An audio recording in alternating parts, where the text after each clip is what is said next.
at this speed, and it's a network of money at its core, and you can buy an infinitesimal fraction of it, so everybody can buy 10% of their net worth, then everybody who takes this opportunity will probably have the biggest opportunity in history to make money. You have to listen, because this is the opportunity. You can't come back to me in 10 years' time and say, well, we missed all of that. All the rich people got richer.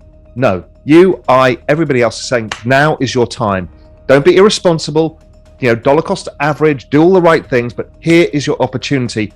This is the biggest opportunity I've ever seen, and I'm going to take advantage of it, and so should everybody else. This is not rich or poor. This is an every person opportunity, and we've never had this before, ever.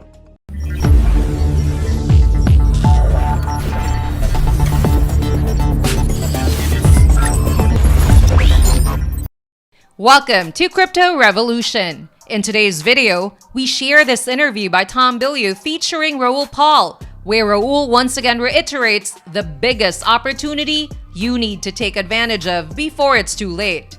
Raoul Pal clearly states those who are cynical and may think that they can't afford this have to listen, because this is the time for everyone to make money out of the biggest opportunity we've all come across, stating this is an every person opportunity, but you really need to move on this now. With crypto growing at 213% a year in returns, even though it's very volatile, over time, you're making 213% a year. As an asset, it's gone up 2 million% since inception, and no other asset has done this. And he still thinks there's another 100x from here. Watch till the end of the video to know what Raoul Pal had to say in this interview. The internet from 1990 to 2000 grew at 63% a year. That was the fastest adoption of any technology in all recorded history. Prior to that, mobile phones was the other one. But what happens is the internet technology and the mobile phone technology allows for these networks to be built. And once that network's in place, it's faster to build the next network. So in India, for example, they've just basically given out free data to every mobile phone in India. So guess what? Data usage is the highest in the world. And so their internet scaling becomes faster. So the internet was huge, as we all know, and it remains huge. So at 63% a year, it then flattened out over time as more and more people got adopted.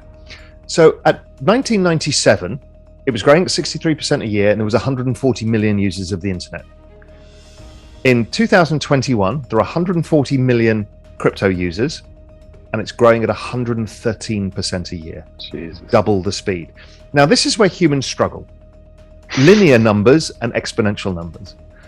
Because it's exponential, it means that growing at 113% a year, we're going to go from 140 million people to 1 billion people by 2024.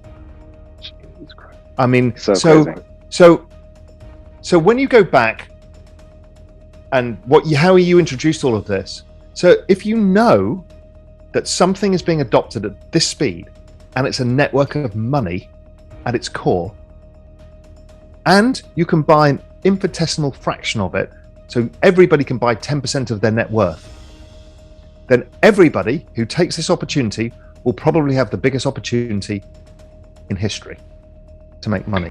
The point being is that there's a bunch of retirees, the baby boomers, and they've kind of screwed it all up because they've got all the debt, they've got too much equity exposure. It's really hard for them to retire. This is why the Federal Reserve don't like equities going down, because you've got this richest group on earth who are kind of stuck. They never got enough money to retire on. But I want to look through the eyes of the millennials. So they are 32 years old, at the same age their parents at 32, the baby boomers, had all-time cheap valuations of equities, all-time cheap bonds, all-time cheap credit, all-time cheap property, right? So they couldn't help but make money. They kind of screwed it up because they actually ended up going into debt as well. But they couldn't help but make money. So then the millennials had the opposite, all-time record valuations of equities, all-time record valuation for bonds, all-time record credit, all-time record highs in property. So I'm like, these guys are screwed unless something else comes along, and that thing is crypto. Because the future expected return of crypto, it's been growing at 213% a year in returns. That's how much it makes, even though it's very volatile. Sometimes it's down to 70%. Over time, you're making 213% a year. It has grown as an asset. It's gone up, I think it's 2 million% since inception. No other asset in all recorded history has ever done this. And we haven't even started. I still think there's probably another 100x from here. Not even the baby boomers got given that. The S&P didn't go up 100x since 1980. So this is the magnitude of what's there. So I'm screaming from the rooftops saying, you might be cynical. You might think you don't understand it. You might think you can't afford to play in this, but you have to listen, because this is the opportunity. You can't come back to me in 10 years' time and say, well, we missed all of that. All the rich people got richer. No, you, I, everybody else is saying, now is your time. Don't be irresponsible, dollar cost average, do all the right things, but here is your opportunity. This is the biggest opportunity I've ever seen, and I'm going to take advantage of it, and so should everybody else. This is not rich or poor. This is an every person opportunity, and we've never had this before, ever. Coin comes along in 2008, in the middle of the crisis. It's kind of like it was perfectly prepared for this and said, Satoshi goes, hey, look at this. I can create an algorithm that only creates so much of this thing, the Bitcoin, and it can never vary, ever. So therefore, this is scarcity that humans can't fuck around with.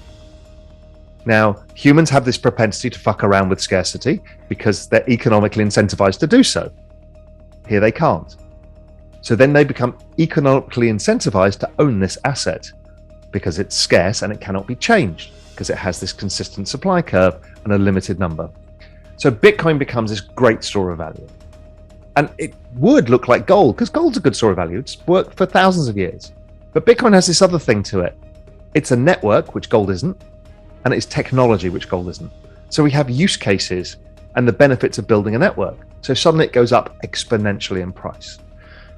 Roll on to 2015, and suddenly somebody's looking at the blockchain and they start saying, imagine if these bits on the blockchain, which is where you record the ownership of something, in Bitcoin, it's Bitcoin itself. What happens if we could put a contract in there? Because humans live off contracts. Everything is basically a contract in our legal terms. And that was the rise of Ethereum.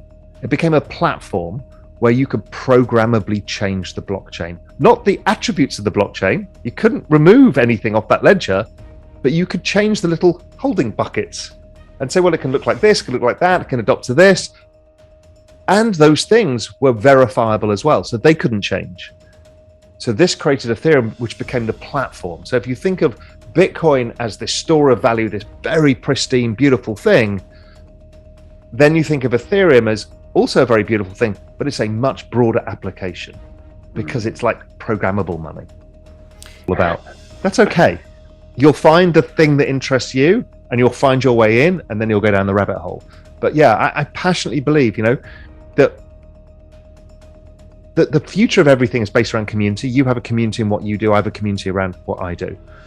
And part of community is the inherent, or the inherent agreement that you're all in this together.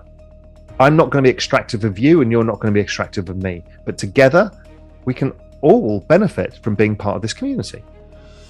Crypto is a community in its own right, and we're all benefiting from being part of that. We're all part of that community. But I think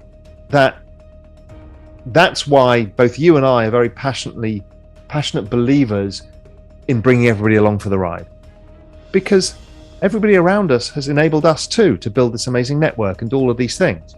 So everybody should share it. And this is something that you'll pick up from my interviews. I've been talking about a lot. All of this is going to get tokenized too. Culture is going to become an investment. There you have it, folks. Raoul Pal said it himself. This is not just for the rich or poor. This is an opportunity for every single one of us. With a rate of 213% a year in returns, this is something we definitely do not want to miss. Raoul Pal once again reminds us to take advantage of the opportunity while it's still hot, as crypto definitely is the future. What do you think about what he had to say? We'd love to hear your opinions on what he had to share in this interview. If you enjoyed watching this, do give this video a like and also subscribe to the channel so we can always keep you updated on cryptocurrencies. Till the next video, this is Crypto Revolution.